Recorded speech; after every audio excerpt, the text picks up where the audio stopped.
तो रास्ते में कुछ लोग हम पर पत्थर फेंका था, पत्थर बने फूल।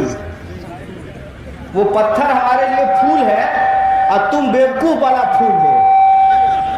कैसे कि तुम फेंक रहे हो पत्थर, तुम्हारे हाथ में जिम्मेवारी दे दिया है कि सरकार से जो लोग सवाल पूछे उसको देशद्रोही बता करके उसके ऊपर पत्थर मारो। पत्थर अगर नहीं पहुंच रहा है तो फेसबुक पर जाकर के गाली दो, ट्विटर पे जाकर के गाली दो, यूट्यूब पे जाकर के गाली दो। हमको गाली देने से 2 करोड़ नौकरी मिलेगा? अगर ऐसा है तो मैं रोज भोरे भोर फेसबुक लाइव पे आ जाऊंगा और देश के सभी नौजवानों को कहूंगा कि भरपूर आप हमारे साथ पुष्ट को गाली दीजिए, अगर आपको नौकरी मिल जाए तो। मिल जाएगा क्या? दूसरे से नफरत करके हमारे जीवन में प्रेम का प्रवाह नहीं होने वाला है। दूसरे को गाली दे देने से हम सम्मानित नहीं हो जाएंगे और हमारे ऊपर पत्थर फेंकने के लिए अनपेड लेबर है, पैसा भी नहीं मिला होगा उसको। नेताजी कहे होंगे 500 रुपया देंगे, तेल भरवा लेना। अब तो 500 रुपया में आधा टंकी तेल भी नहीं होगा। क्या 500 रुपये में आधा टंकी तेल होगा? 500 रुपया में कहेंगे तेल भरवा लेंगे, अब पत्थर ले लो, पत्थर फेंक देना, उसके बाद तुम देशभक्त हो जाओगे। बाबू रे, ये देशभक्ति नहीं है, ये बेवकूफी है। अगर तुम सच में देशभक्त हो तो तुमको ये सवाल इस सरकार से पूछना चाहिए कि ये कैसा राष्ट्रवाद है कि देश की राष्ट्रीय संपत्ति रेलवे बेची जा रही है।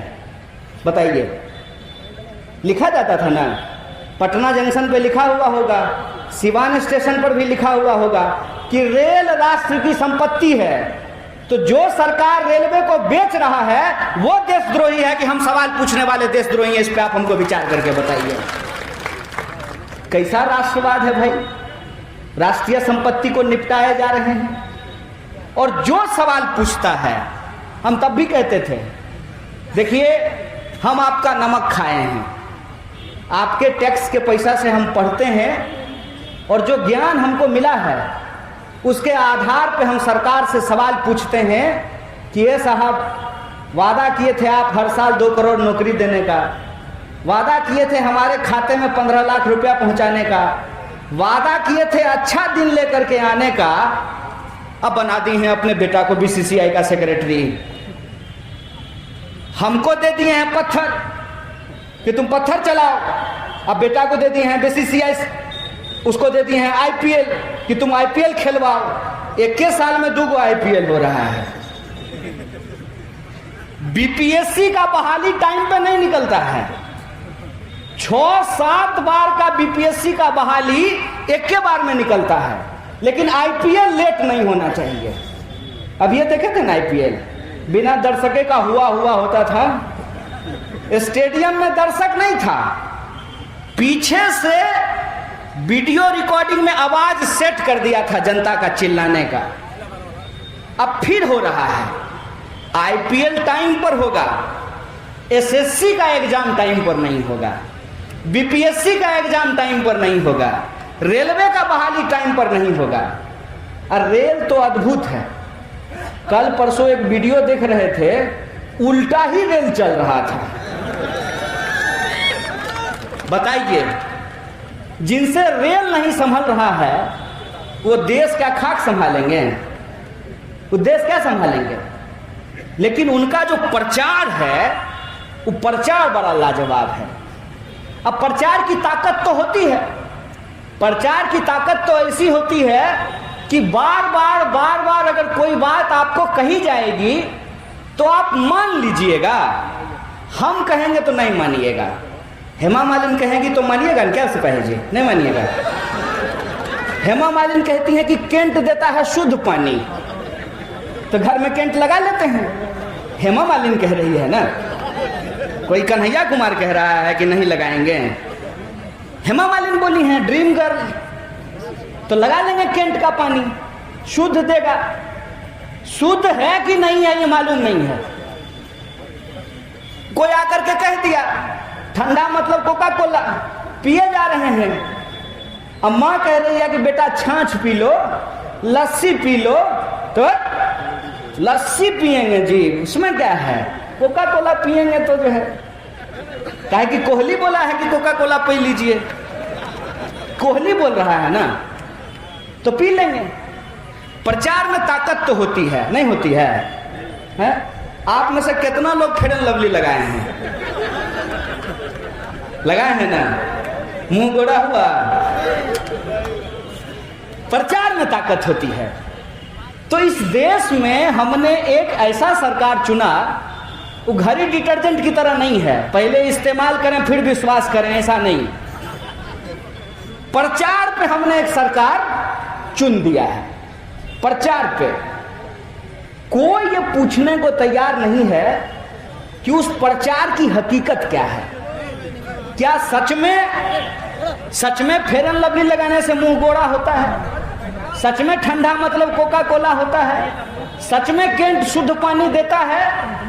इस बात की पड़ताल किए बिना, इस बात की तफ्सीस किए बिना हम उस बात को मान लिए हैं।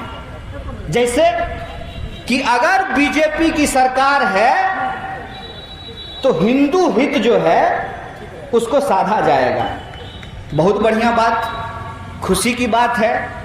हिंदुओं का हित अगर साधा जाए तो बड़ी खुशी की बात है। लेकिन एक बात हमको बताइए, रेलवे बिक जाएगा, रेलवे की नौकरी समाप्त कर दी जाएगी, इसमें हिंदुओं का हित है कि अहित है? सोचिएगा जरा। अगर एसएससी एग्जाम नहीं लेती है, एसएससी परीक्षा नहीं लेती है, परीक्षा लेकर के परिणाम नहीं देती है, परिणाम दे देने के बाद नौकरी नहीं देती है, और नौकरी का रिजल्ट आ जाने के बाद ज्वाइनिंग नहीं करवाती है, इसमें हिंदुओं का हित है कि अहित है? देश की राष्ट्रीय संपत्तियों को अगर बेच दिया जाता है, औने पौने दामों में बेच दिया जाता है, इसमें हित है कि अहित है?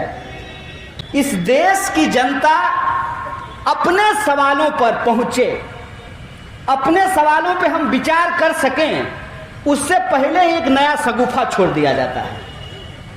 आज हमसे सिवान के एक पत्रकार ने पूछा कि मोदी जी दाढ़ी बढ़ा लिए हैं, इस पे आप क्या कहना चाहते हैं?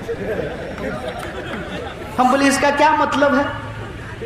मोदी जी दाढ़ी बढ़ा लें कि मोदी जी माथा मुड़वा लें कि आधा माथा मुड़वा लें, उसमें हल्दी चुन्ना लगवा लें, हैं कि भौवा मुड़वा लें किसी दिन, वो इससे देश को क्या लेना देना है?